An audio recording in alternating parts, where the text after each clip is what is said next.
Have you ever felt like you're doing everything right, but your body just doesn't respond? You try to eat better, reduce calories, avoid excess, and still, the scale doesn't move the way it should.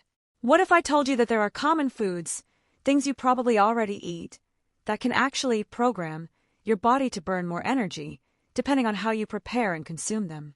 That might sound surprising at first.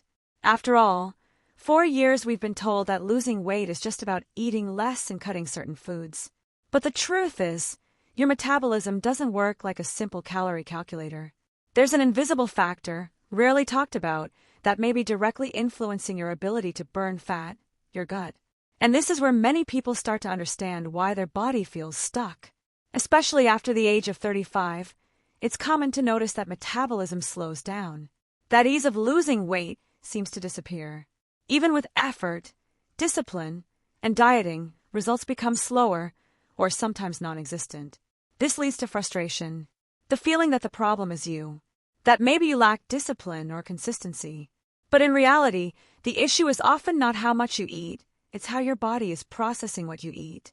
And this is exactly where a little-known but powerful concept comes in: resistant starch. Despite the technical name, the idea is simple. Unlike most carbohydrates, resistant starch isn't fully digested in the stomach or small intestine. Instead, it reaches the large intestine almost intact. And why does that matter so much? Because your large intestine is home to trillions of bacteria that make up your gut microbiota. And these bacteria are not there by accident. They play a crucial role in how your metabolism functions. You can think of your microbiota as a true metabolic organ. It influences everything from digestion to how your body stores or uses energy. When you consume foods rich in resistant starch, you're essentially feeding the good bacteria in your gut. And when these bacteria are well nourished, they begin to produce incredibly important compounds for your body. Among these compounds are the so-called short-chain fatty acids. This might sound like another complex term, but their effects are very practical. These compounds help improve insulin sensitivity, reduce inflammation, and create a metabolic environment that supports fat burning. In other words, they help your body use energy more efficiently instead of simply storing it. And this completely changes the traditional way we think about dieting. Because instead of just cutting foods, you start to understand how to stimulate your metabolism from the inside out. Now here comes the most interesting part. Where can you find resistant starch in everyday life? The answer is in simple, accessible foods. One of the most practical examples is rice. When you cook rice and eat it immediately, it behaves like a regular carbohydrate. But when that same rice is cooled, after a few hours in the refrigerator, part of its starch transforms into resistant starch. The same happens with potatoes. Cooked and then cooled potatoes also go through this transformation. Another important group is legumes, such as beans, lentils, and chickpeas. They naturally contain a good amount of resistant starch, along with fiber. And there's also green banana flour, which has become popular precisely because it's a concentrated source of this type of starch.